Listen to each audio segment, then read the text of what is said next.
I'm here. I'm Jacob. And we're going for a drive.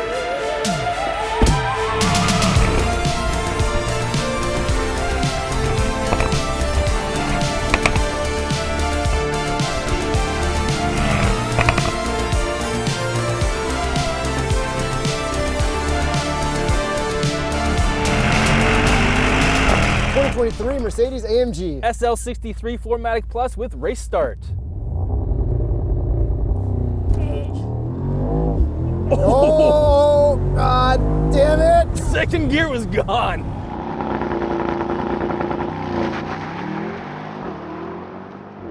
Horsepower and torque. 577 horsepower, 590 pound-feet of torque from a twin-turbo 4-liter V8. There is no electricity in this vehicle. This is not an EQS of any sort.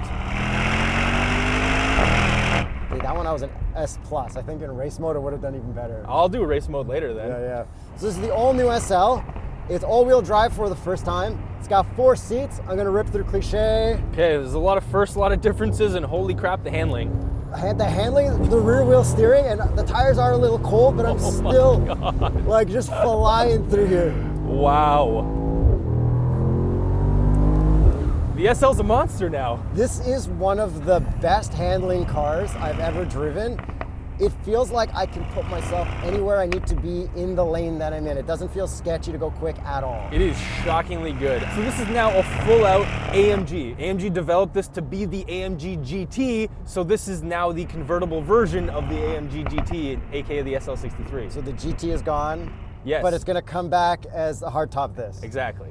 You know, I kind of like the GT, the older one, more than the idea and looks of this. So let's talk about the looks of the new SL. First of all, we have CLA headlights-ish. We got the new, everything looks like new Mercedes. Nothing looks like different along the Mercedes lineup, but it does look really good. It looks really good. We got this goddamn Nardo gray paint. I'm sick of it. I saw a cool yellow one. You said you weren't sick of it. Of the paint? No, I said I was sick of it. Oh, okay. I was on board with you. End it. All But right. like the nice thing is you don't really need to wash this car. It rained for a couple days and it still looks clean, but I saw a yellow one and I like that. Yeah. But I mean, this gray does look still pretty good. But if it was the Mercedes gray, like the silver, would have been really nice and classy. Yeah. Definitely looks better than the last gen SL that we drove, because even that last one had the number dial infotainment, where this is like the all new interior with this cool screen that tilts and everything. Like, there's a lot of cool stuff. Okay, back to the outside. Smooth body lines on the side. And then really nice wheels. I love these wheels. Mercedes does not screw up wheels. Yeah, with the yellow brake calipers, it's great. And what would be the Continental recommended tire for an SL? The Extreme Contact Sport 02. Exactly what I just put on my own Mercedes AMG E55 wagon. Too bad this doesn't have those cool wheels that you just bought for yours, because yours are like, those are really sick. I did get SL wheels for my wagon, so shout out me. A new version of that would be sick. Yes. Also, if anyone wants to sell me an R129 SL500, let me know, DM me. I'm actually dead serious right now because I just sold my Fiesta. You know, I was gonna make a joke at the beginning of this video where I hold up a piece of paper that says like, I'm thinking about buying like a 2000s SL, and if Jacob says this, you have to subscribe. Ah, you didn't do it. I forgot. I like legit was thinking, and I thought you'd have one that says like, if Yuri mentions he likes a convertible because he owns a convertible. Ah, okay. I'm not gonna mention. We just know each other too well. How about the fact that this is a soft top? Okay, I really miss having the hard top foldable coupe because I think it just looks so much better when the top's up. I'm cool with the soft topness. I feel like that's cool to have a soft top. It like just that, looks like, so much more put together when it's a hard top coupe. Like the S cab, I feel like it forces people to be like, yeah, you should have the top down. That's why it's cloth and not hard. See, the S coupe I think is still more gangster than this. Oh, for sure, but this will outhandle the S out of it. Yes, and then yeah, we have back seats for the first time, I think in a long time, because the R129 did have back seats in Europe. But these ones are basically unusable. Yeah, but I was thinking about putting my child seat in here, and I'm like, nah, I don't know how any of this is gonna work. I just avoided it all. Okay, so how about the back end? I think it looks proper SL. Yeah, the taillights are pretty nice, nothing too crazy. We got the squared off AMG exhaust tips. The taillights are really, they're like cool LEDs. It's like, it's nice when you get close. The details are like very close up. Yes, but let's listen to the back end. Pretty good sounding. What about from the inside? Let me just put it into race mode. Downshift, downshift.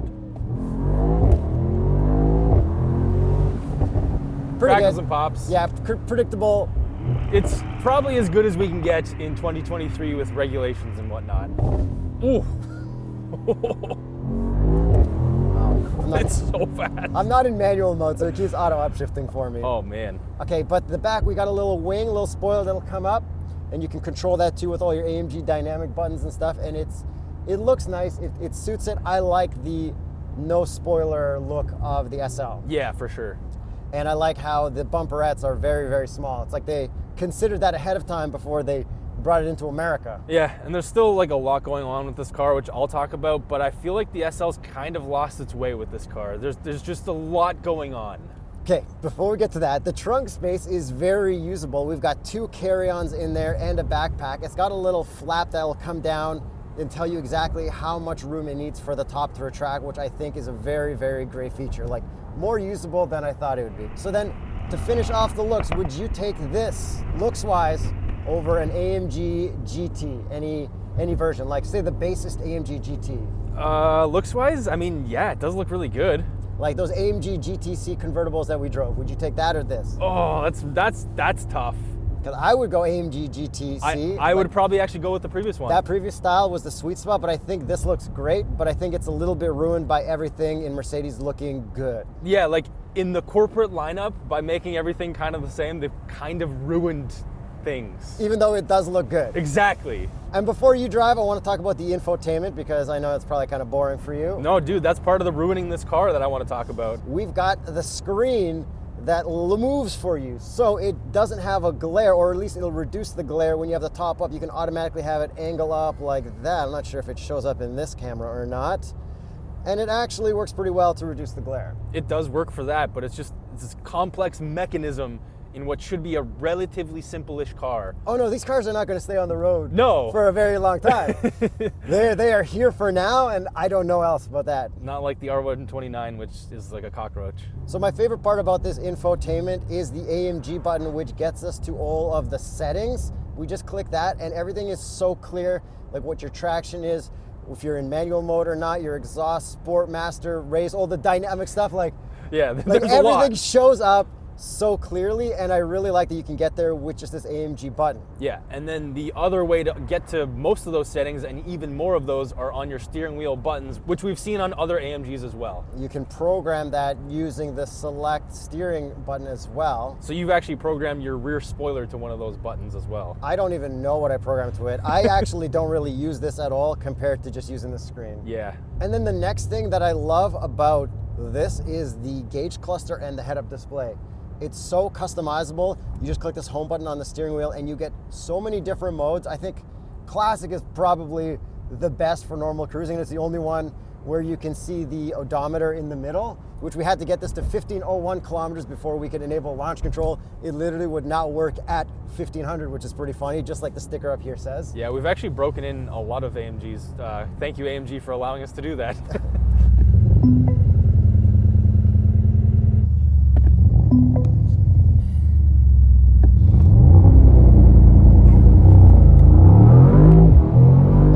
Cool modes like sport looks cool, but super sport and track pace is great, and track pace will show you all of your racing stuff on the left and right, and you can set that up to track pace in your head-up display so it just goes red when it's time to shift. I think if you're actually on the track, it would be totally awesome, like really great, even though this is like a weird luxury Grand Tourer. Well, exactly, and like I think Classic is the best because I find it really difficult to even just see what your RPMs are at and when to shift really in any other mode.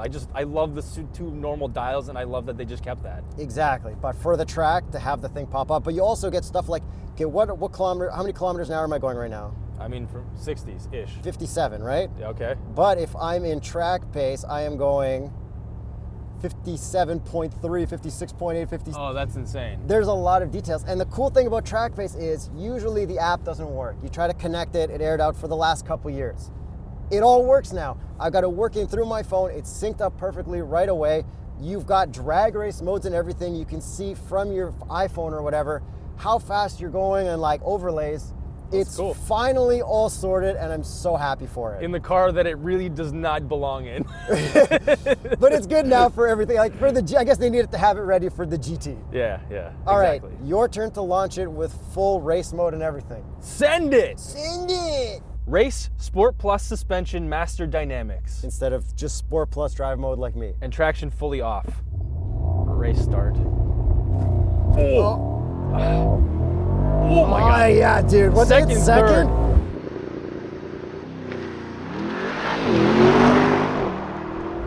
It's just first, for some reason, all-wheel drive, there's still, it's slipping in the front. Hey, maybe that's just like how much power it is or whatever. I don't know. Whew, okay. They do that to stop it from just spinning. Yeah, but I mean, it is a cold day, and we do have the top down, which you can operate the top at, I believe, up to 60 kphs. So that's pretty cool that you can actually do that. You can do it by double clicking this button, or you click the button once and you go to like the slider on the screen, which is pretty cool, but I prefer hard buttons. Yeah, and I know a lot of like journalists, when they first got this, they didn't know about the double slide, so luckily we're super late to the game, so we were able to watch everybody else's videos, so now we know. Thank you, Doug DeMiro. Yeah. So anyways, this has a 9-speed transmission. It's a multi-plate clutch system, just like they've previously had in other cars, and it does work pretty well. Although Yuri and I have had some problems with downshifting sometimes, where you'll ask it to downshift with the paddle and it just won't give it to you sometimes. You have to like double click and you'll get it. And this is even in full manual mode, which you are not in currently because you just did launch control. Yeah, so let's just send this through cliche corners. Suspension, pretty good for being in full stiff mode. Dude, this handles like it's on rails. The turn-in is holy crap good. Like, unbelievable. I don't know how they did this, but it's just instant. And the rear wheel steering is like God level. Yeah, for both like while you're driving and like in a parking lot at slow speeds going like the opposite way. Like, this is incredible. Like, this would be an autocross monster. I've never been able to place myself in a lane as well as I have been in this car. Man, like the precision that you feel from the steering wheel, the instant response kind of feels Porsche-like, but still like this weighted, heavy AMG-like kind of thing. Like, this feels more nimble than a Turbo S. Yes, like way more nimble than the AMG GTs of the previous generation. Like even the GTR probably. Like, yeah. It's insane what they were able to do with this new chassis. So I'm gonna dial the suspension into comfort with my touchscreen. The one cool thing about this touchscreen, while we do have it angled towards us, is I barely have to move my hand to get there. That is nice, but it's still overwhelming having this massive tablet beside me in what should be a classy vehicle. But it's nice that you don't have to like reach like this to do anything like you would in a lot of other cars. Yeah, so now in comfort mode, I don't notice that much of a difference, but it wasn't even uncomfortable in the sportiest mode, and Mercedes does say that this is the most comfortable SL of all time. I don't know if I believe that. I wouldn't doubt it, man. This is like pretty sweet. It's nice, but the most comfortable, I'm not really sure about that. And the fact that they changed so much stuff, the fact that this is all-wheel drive, like, I really think that this car has lost touch with what it should be. It's overwhelming just sitting here and staring at all this stuff. The way the steering wheel looks and functions with all the touch buttons that they've put into all the other Mercedes, I feel like they should have just differentiated this one, maybe dialed it back, simplified it. Not saying you should add like a telephone dial pad back, but like, you know what I mean? It's just a little bit extra in too many ways. I get what they're doing with this. This is like a technology showcase, and if you're an old dude with a whole bunch of money and it's hard for you to use, they don't care. And that's like, the thing. We gotta show it off. You are right, because the SL has always been a technology showpiece, but like, this is just like a little bit beyond. But with this tablet in the up mode, have you ever noticed that like you kind of rub your hand against it when you're going for the shifter or anything? Yeah, my knuckles can kind of touch when I'm using the shifter. Yeah, there you go. Yeah, so that's better. It's better, but then there's glare on it. Yeah. But it's not the end of the world. It's not on most days anyways. Yeah, and like it's so big that I don't even want to use this. Like I just want to drive this chill and just, you know, go get groceries, go golfing and I think this is less for driving chill and more for like just bombing down highways on the Autobahn. Yeah, it's become that. But one thing that they did not change, they did not lose their way, is we still have a twin turbo V8 in here and it is still lightning fast. Like still the same horsepower number but less torque, but it doesn't feel any slower at all. Like this is so fast. Yeah, it's okay. It's really fast, but like, aren't you kind of bored of everything having like the same good motor? Yeah, like make some crappier motors that sound different. Because the last one had the 5.5. This has the 4 liter that's like across the board now. Yeah, it's very like, all right. But at the same time, I'm like, thank you, Mercedes, for putting the V8 in here, which the C63 is now a 4-cylinder. So it's like, if you liked an older motor, old cars still exist. Yes. So anyone with an R29. You could probably buy a pretty nasty, like older SL, like nasty in a good way. Yeah. For less than this currently. Oh, yeah, for sure. So it's like, oh, I want this power. It's like, it exists. Go buy it. Yeah. But I mean, this as a technological showpiece, I think they did get it, but it's just, it's so much going on at once that it wasn't before to me that it's like, it's kind of crazy. And by the way, if you want to go find a cool old SL, hit up tsp.truecar.com. Let me know what you find there. Yes, discounted price offers. I've looked, but I'm just gonna stick to buying a Canadian one, I think, for now. Is an SLR considered an SL? I'm not sure. I guess so, because it's like Sportlicht Race? Yeah, I don't know. Yeah. A couple other little things. This has door handles that pop out, right? Yes. And it's like all like digital, but it's not a real thing. When I come to the car every time, the handles are already popping out from like the farthest distance ever. Like I've never seen them pop out on me. They're always just like ready. Yeah, so it's extra sensitive. But the one thing that I notice is like opening and closing the door feels kind of like it's heavy, but it feels and sounds cheap. I see what you're saying there. Yeah. Weird. A little clinky. We can roll up all of the windows if we click the all button, and then it controls the back ones to roll them all up or down, just with the click of one. That's pretty convenient. Okay, other cool thing, you can control this seat from the side on that seat, and we got neck scarves, ventilated, heated, it's all nice. Yeah, and air scarf blowing down my neck. Why aren't there air scarves in coupes? Yeah. I'd like it. I would love some like heat down my neck in a coupe. Why not? Why? Yeah. Give it to me. Exactly. Maybe the AMG GT will have it. Maybe. Probably not. Wireless CarPlay, it all worked really well, but I prefer plug-in CarPlay personally. Android Auto as well. Cup holders, they... If it's a small, just fine. Just fine? If it's just fine. That is barely. That you can get it out. I don't know. I feel like you've called something like that similar. No. You can get around it from 180 degrees. What about the visors? Through cliche corner. I doubt it, but maybe 3, 2, 1. Oh! Wow! Woo! SL. Okay, let's see if we can get a little drift here. Yeah. Yeah, it's fun to drive. And these seats are actually really comfortable, and the fact that I can get them so low that my hair and the top of my head is not cold is probably the first time that's happened in a convertible. Well, the last SL, the seats could go back so far. In my head, I'm always like, this is the car for basketball players, because you'll fit. And the materials on this interior are fantastic, other than the swaths of gloss black everywhere, but there still are a lot of like silver touches and just like leather everywhere, which is nice. What kind of floor mats would you get to really pop off an interior like this? A set of TuxMat would be fantastic for any vehicle. Go to tuxmat.com/TheStraightPipes. I have some in my E55 AMG wagon. And then sound system. It's obviously really good. Really good. Burmeister. I had my kid in here and I was playing like really loud Baby Shark for her, and she liked that. But then I also revved the car for her, and she does not like loud cars. Do you like that? No. Oh, my kid loves it. I feel like my kid she wants cars to go faster. She yells at me when I'm stopped at stoplights, but I think she wants electric. Oh, my kid just loves to turn on cars, rev them and whatnot. Like little Hezbollah, that's your baby just... Yeah, exactly. Yeah. This car kind of actually feels sort of more BMW M8-like now. I know that the car doesn't exist anymore. I think they canceled it. Like, this isn't my favorite. There's things I like about it, but it wouldn't be top of my list at all. We should probably get to the price. Let's get to the price. This one starts at $215,000 Canadian. and this one is $226,500. That is a whole lot of money, and I know we say that a lot, but this definitely is, considering how used SLs are very cheap. And considering there are other competitors to this, lots of them cheaper and more expensive, and an LC500 would be my pick over this for like half the price. From that LC500 F-Type review, I think that makes me like F-Types more than the LC500 and even this. So then this or an M8 Cabriolet. Ooh, yeah. I mean, I'd still go with this probably. I think this is cooler. The thing is, like, I just don't know if SL is me. Yeah, I mean, this SL I don't think is me. Old SLs is me. Is me too. I could see myself in like a 2000s one. Yeah. So overall, really cool car. Not our taste, but really cool. Handles amazing, but just not our taste. Yes, I would love an older SL500, and I know you would too. And that's probably about it. Yeah, thanks for watching, and thanks Mercedes for making such a crazy handling. I guess AMG for making crazy handling cool SL. You've made an AMG SL, like a real one.